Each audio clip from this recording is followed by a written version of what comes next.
wood-mizer resaw attachment on the LT35 sawmill, portable sawmill.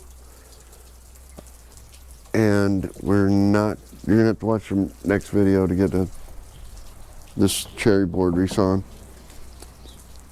But this is the second time it's been installed. So I already have, second time it's been on the mill. So I already have this connection on my power feed. So all I have to do is hook it up. I have to screw these in, tighten it down, move it over, tighten it down, and I'll have to lock the head with a little clamp so it can't go forward or backwards. But this is just going to be just setting it up to get ready to resaw. This is what you'll have to do every time from here on out, every time you want to resaw. The first video I did was how to hook up this power feed and how to install it the first time, and it was a little bit of a pain in the butt. But can you see that? Yeah, how to hook this up the first time. But now all I have to do is plug that in. So the second time, the third time, the 20th time are all going to be easy.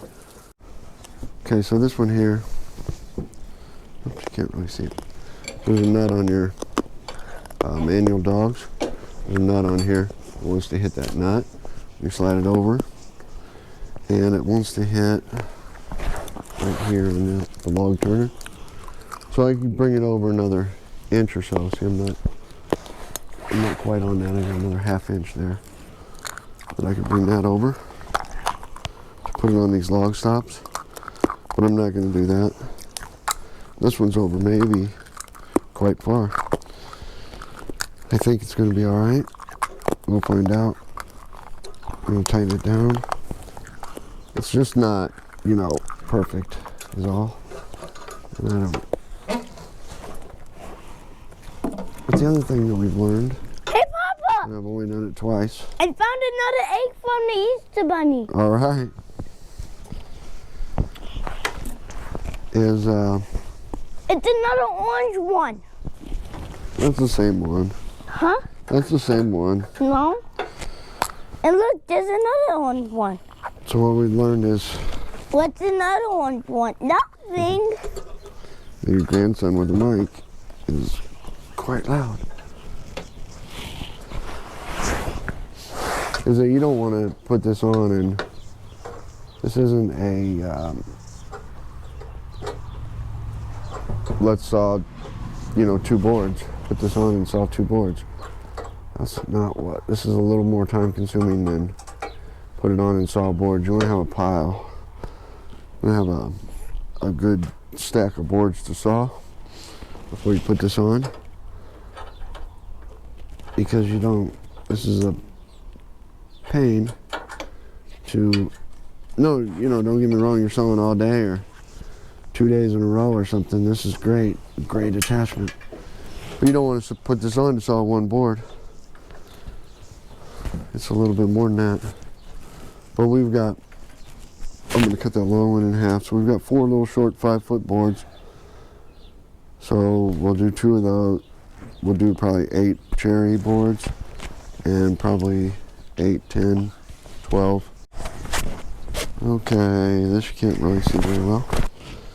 But here's the feed for the resaw, and then this is your, right under here hangs my quick connect for the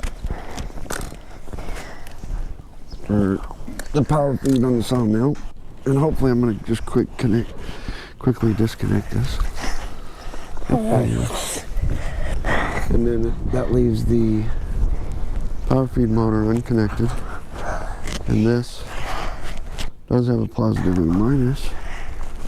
We probably ought to put them together correctly. And now we should have power. And that was it. The power feed motor is disconnected, and the belt drive for the resaw is connected. So hopefully we'll be able to run the belt. Okay, let's see if the power feed works. We got it in forward. Yep, I'll run that over. Can I Between forward and reverse. Can I try doing that, Papa? No. No. We want me to put the wrenches. Back in the toolbox. We're done. Got her installed. And the power feed's working. Sawmilling? So, resawing. We gotta chainsaw that board in half, and then we're gonna resaw them. Cherry. 13-inch cherry. Yeah, you can move forward. All right, push that one forward.